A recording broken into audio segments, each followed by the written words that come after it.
Welcome back to Introduction to Symbolic Logic. This is lecture 14. Today we are going to talk about natural deduction proofs for first-order logic. To this end, we need to introduce 3 additional sets of introduction and elimination rules. So in particular, we are going to discuss universal introduction and elimination, existential introduction and elimination, and identity introduction and elimination. And then in the final part of the lecture, we are going to look at a few worked examples to illustrate how these rules work in practice.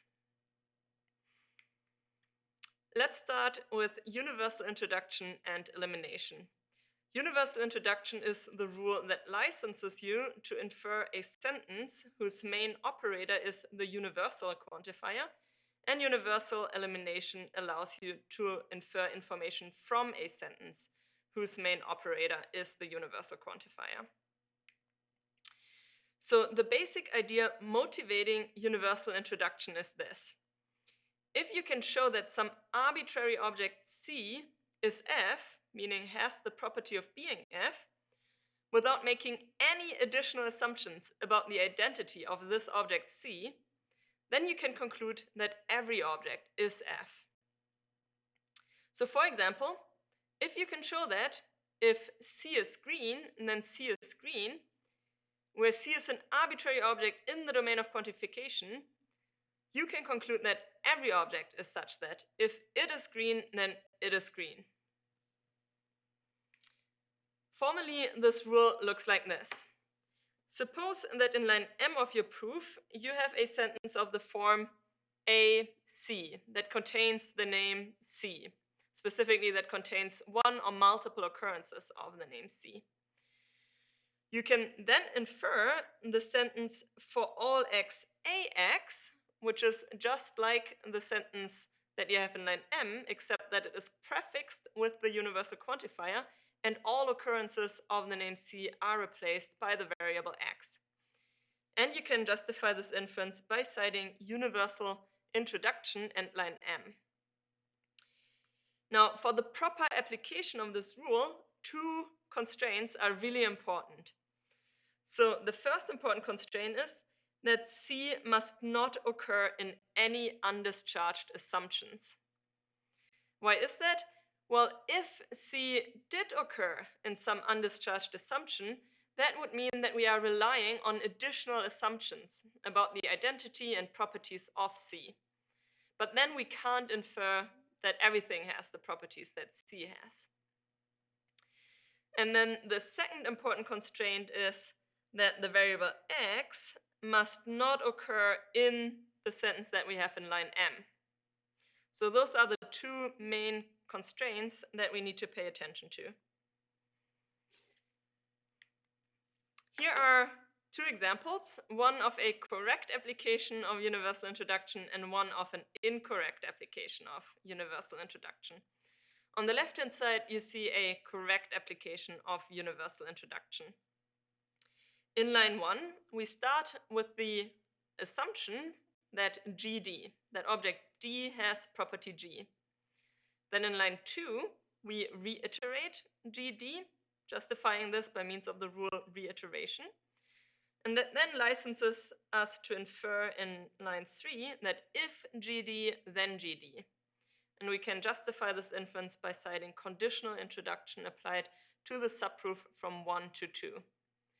And then we can infer in line 4 that for all x, if gx, then gx, and justify this inference by universal introduction applied to line 3. So this is a good use of universal introduction.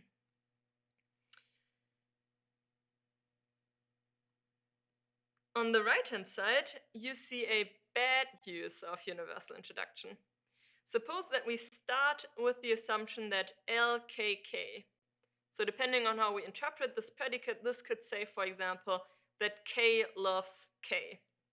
Or Kylie Minogue loves Kylie Minogue, if the name K stands for Kylie Minogue. And now suppose we were to try to infer that all X are such that they love Kylie Minogue. Now that's clearly invalid, just because Kylie Minogue loves Kylie Minogue doesn't mean that everybody loves Kylie Minogue. So that is an invalid inference. And you can also see that we violated one of our constraints. The reason is that the name K here appears in an undischarged assumption in line 1. And when that happens, when the name K appears in an undischarged assumption, then we cannot apply universal introduction as in this example here in line 2. So we are violating the constraint that the name from which we, that appears in the sentence to which we apply universal introduction may not occur in an undischarged assumption.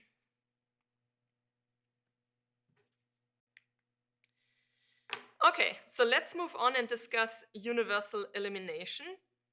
The basic idea motivating universal elimination is that if everything is F, so everything has the property F, and C is some object in our domain of quantification, then surely this object C is F as well. So for example, if everything is identical to itself, then surely Atari is identical to himself. Formally, this rule looks like this. Suppose that in line M of our proof, we have a universally quantified sentence. For all x, ax. We may then infer the sentence AC, which is just like the sentence that we have in line M, except that we have stripped the universal quantifier and replaced the variable x by means of the name C. And we can justify this inference by universal elimination applied to line M.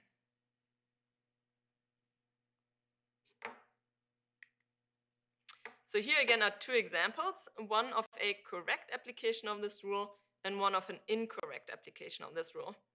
Let's first look at the left-hand side with the correct application of the rule. Suppose that in line 1 we have the sentence, for all x, if bx, then bk. So everything is such that if it is black, then k is black.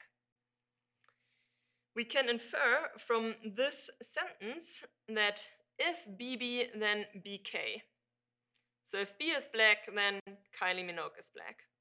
And justify this inference by means of universal elimination applied to line 1. So that is an okay application of universal elimination. On the right-hand side, you see an incorrect application of universal elimination. In line 1, we have the sentence, if for all x bx, then bk, meaning if everything is black, then Kylie Minogue is black. And in line 2, we see the sentence, if bb, then bk. Now, this does not work because in line 1, the universal quantifier is not the main logical operator. The main logical operator in the sentences in line 1 is the conditional. And since the conditional and not the universal quantifier is the main connector there, we cannot apply universal elimination. So this is an incorrect application of universal elimination. You can only apply universal elimination when the universal quantifier is your main operator.